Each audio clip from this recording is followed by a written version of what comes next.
भिवंडी नायगांव गायत्री नगर परिसर में बीती रात को वेलकम होटल के मालिक द्वारा एक बच्ची से आपत्तिजनक शब्द को लेकर बच्ची के मां द्वारा पूछताछ के दौरान होटल के मालिक और उस महिला के परिवार वालों के बीच कहासुनी हो गई।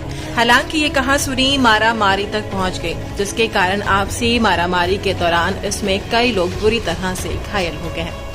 घटना की जानकारी शांतिनगर पुलिस को मिलते ही शांतिनगर पुलिस घटनास्थल पर पहुंचकर मामले को शांत किया, साथ ही घायलों को अस्पताल भेजा गया और आरोपियों को हिरासत में लेकर मामला दर्ज किया गया। हालांकि इस घटना के दौरान भिवंडी बजरंग दल अध्यक्ष दादा गोसावी, राष्ट्रवादी युवक कांग्रेस भिवंडी उपाध्यक्ष उमेश रोकटे, सिद्धार्थ गोरे, रमेश पटपले, सरवर मोइन, सलीम शेख सहित कई समर्थकों ने पीड़िता को न्याय दिलाने के लिए शांतिनगर पुलिस के अधिकारियों से आरोपियों पर कड़ी कार्रवाई करने की मांग की है। माझं नाव रेणुका ज्ञानेश्वर माने, माझी 8 वर्षाची पोरगी आहे। तिला राईस खायचं होतं, इथं वेलकम हॉटेल आहे, त्या वेलकम मध्ये राईस आणायला गेलती माझी पोरगी। तो वेलकम हॉटेलवाला शेट आहे, तो काय माझ्या पोरीला बोलायला लागला, तू मला पप्पा बोल।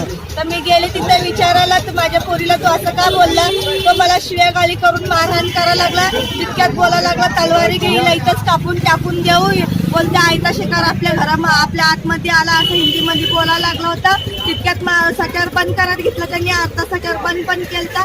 त्यानंतर तिथले पोरं धावत आले की काय झालं तितक्यात फनाफन मला मारला, माझे कपडे बिपडे पण फाडण्यात नाही दाखवू शकणार।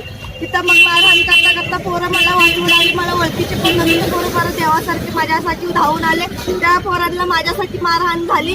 त्या पोरगा सिरियस आहे, तो पोरगा खूप त्याला मार लागलाय। कालची माहिती म्हणजे आता रात्री काय घडलं ते आपल्याला माहिती नाही, पण सकाळी मला जी माहिती पडली ते मला हिच्या संदर्भात पडलेली आहे। पण माझी मुलं काय होती की ही गेली की काय, मुलीला काय झालं ते काय ते कानावरती आलं माझ्या। मी हिला विचारपूस करायला घरी गेलो तर ही नव्हती, हिला बोलवलं मी नंतर।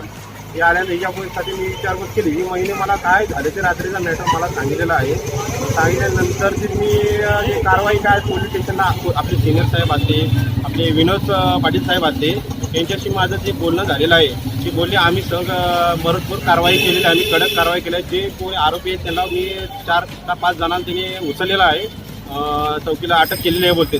ह्याच्यानंतर मी त्यांना बोललो काय की हा जो हॉटेल आहे त्याच्यानंतर याचा पहिला पण महाराष्ट्र हॉटेल होता, हाच मालकाचा, तो पण पहिला त्याच्यावरती पण गुन्हा दाखल आहे। माझा पण तो असा दादागिरी करतोय, तो काय पण भाईगिरी करतोय, तो पण बाहेर येऊन धंदा करतो। आमच्या महिलांना जे आमची लेडीज आहेत का अशी हिंदू लेडीज आहेत त्यांच्यावर जर ह्याच्या पुढं काय जर गुन्हा होणार असं किंवा काय तकलीफ झाली तर कोण ह्याची जिम्मेदारी घेणार, हे पोलीस प्रशासनानं आपल्याला दखल घेतली पाहिजे।